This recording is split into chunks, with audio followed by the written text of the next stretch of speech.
What's up everybody? Hey, it's Charles from HumbleMechanic.com. Today, I'm gonna show you how to paint your engine. The next installment of the White Wookie project is how to paint your engine block. There's many reasons why you would want to apply a layer of paint onto an existing engine block. It's gonna get you the opportunity to get rid of any rust, any dirt, any grime, any debris, and if you're doing a project, you can paint it any one of a number of super cool colors. Me personally, I like the OEM look, so we're going black on the block, and I'm gonna leave this cylinder head silver, or aluminum colored if you will. This is actually a pretty easy job to do with one enormous exception. The engine's out of the car and completely stripped. I would say the most challenging part of this job is actually going to be the cleaning and prepping portion of it, which is really typical as far as paint goes. The more time you spend on using the degreaser, getting all the dirt and grime and crap off of there, finishing up any weird spots in the block, the better your results will be. For this job, I use the POR15 Engine Painting Kit. It comes with cleaner, it comes with surface prep, it comes with rust prevention, and it came with 1 can of enamel paint. It also came with a mask, gloves, and 2 brushes. You're definitely gonna wanna use the mask and gloves because this stuff is pretty nasty stuff and you don't want to get it on your skin or breathe many of the vapors. You also want to make sure that you're being safe and working in a well-ventilated environment. The one that's really, really bad is the solvent. For me, I was working either outside or with the whole big garage door open and the fans on, so plenty of ventilation. In addition to what came in the kit, I used a small measuring cup as well as foam brushes. I also used more than the 2 pair of gloves that came with the kit. You could probably stretch this job and only use those gloves, but because I was filming, the gloves were coming off quite frequently. If you want to know the exact stuff I use, I'll put links down in the description. You can check them out on Amazon. I'll also be sure to put a link to this engine paint kit. Now, I don't think you have to buy the kit. You can just buy the rust prevention, you can just buy the enamel, you can buy all this stuff separately. I wanted to get it as a kit so I could talk about it for you guys, tell you what you needed, what you didn't, as well as really try out the entire POR15 experience. This was plenty of paint to do the block. If you were doing the cylinder head, it would be plenty of paint. In fact, I barely used any of the enamel. This is the can, and maybe 10% of it I used. As far as the rust prevention goes, probably about 25% I used, if that. So this stuff goes a really, really long way. That being said, I'm glad I got the entire kit instead of trying to piece it together or realizing that I needed another type of treatment or prep to really make this paint stick. Again, I can't stress it enough. The more you put into preparing whatever you're gonna paint, the better your results are going to be. We're gonna start by mixing the degreaser. Depending on how dirty your engine is and how baked on that oil is, depends on how strong you mix this. You can use a mixture anywhere from 1:1 to about 5:1 for this job. I use a mixture of about 4:1 because my engine had already been cleaned. Okay, next we degrease. Even though my engine had already been to the machine shop to get cleaned, there was still a pretty good amount of grease on it.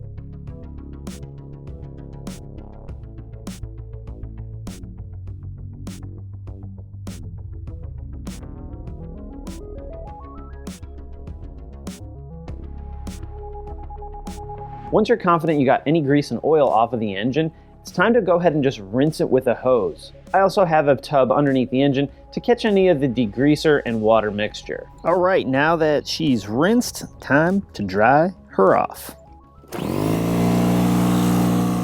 This becomes a very important step between each of the processes of preparing the engine for paint.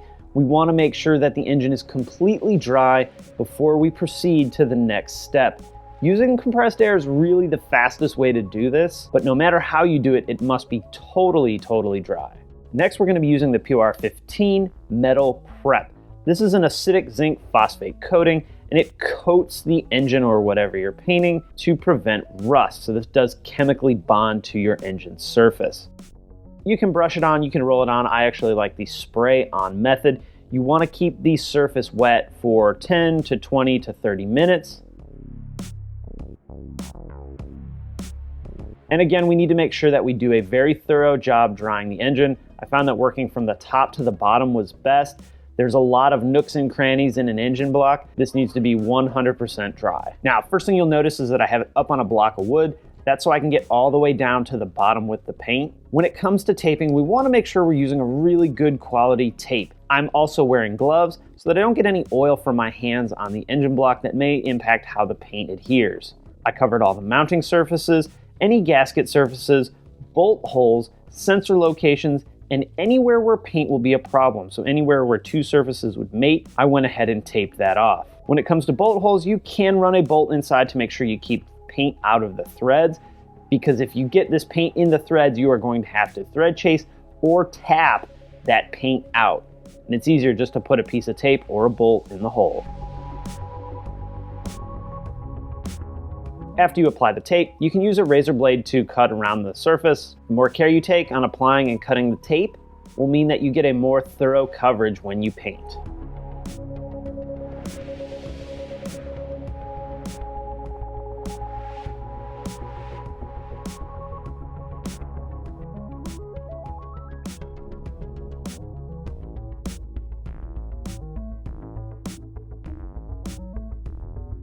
After you have the block or whatever you're painting fully taped and protected, it's time to use the POR15 rust prevention. You want to apply this in very thin coats and work your way from the top to the bottom. I found that using the sponge brush here does work quite a bit better than the hairbrush that it came with.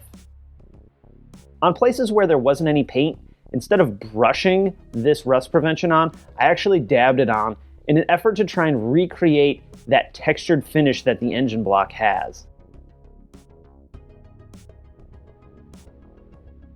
This goes on really thin, so it's easy to get a nice even coat. A little of this rust prevention really does go a long way. I ended up using maybe 10% of the entire can on this job.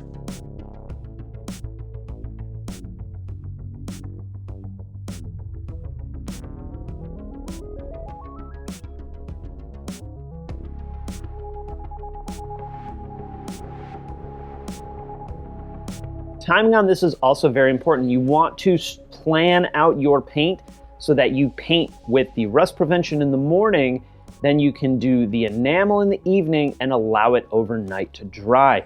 You want to apply the enamel when the rust prevention is dry, but does have a bit of a tackiness to it. That's going to give you the best adhesion.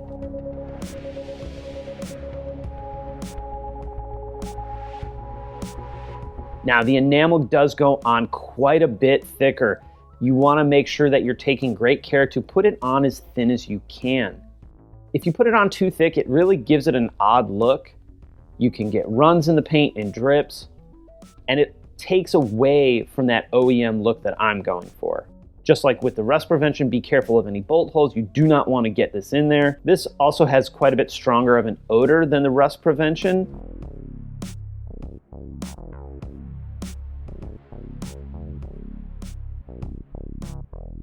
I'm also noticing a fair amount of brush strokes as I apply this enamel, but these will go away when the paint is fully cured.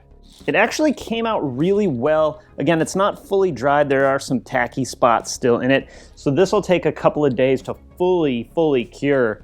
As far as the finish goes, it's a little bit more glossy than I'd really like. I've seen this come out really good, and I've seen it come out pretty bad, way worse than this, where the paint was applied super thick. I tried to put as thin of a coat as I could on it. So some parts look really good, and other parts it's probably a little thicker than I would prefer it to be. But all in all, it's a nice finish. Now, before the enamel is fully dry, you're probably gonna wanna look at taking the tape off. That way, if any paint did leak past the tape, it's gonna be very easy to clean.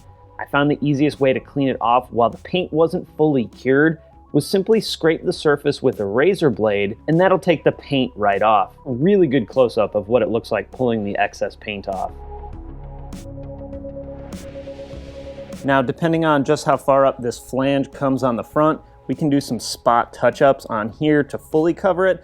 But again, all this is gonna be covered anyway, so it's really not that big of a deal. All right, so there you have it, exactly step-by-step on how to paint your engine. The one thing I really didn't love about this paint, and it's 100% the enamel paint, has nothing to do with the rest of the kit, is that the block is actually a little bit more glossy than I would prefer. You can see here at the top is with the paint, and below is what the factory finish looked like. So, you know, if you're worried about a really high gloss thing, you can try and put the paint on even thinner than I did. And with some colors, the high gloss may actually look better, but for me, in a black color, I like a less glossy finish.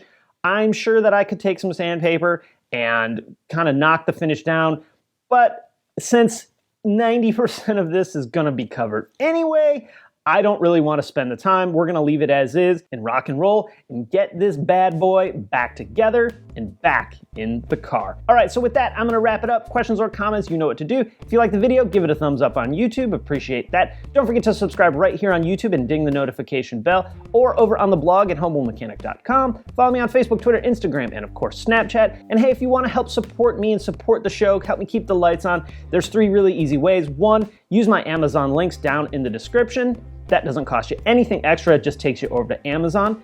Or you can support the Patreon that you guys asked me to set up.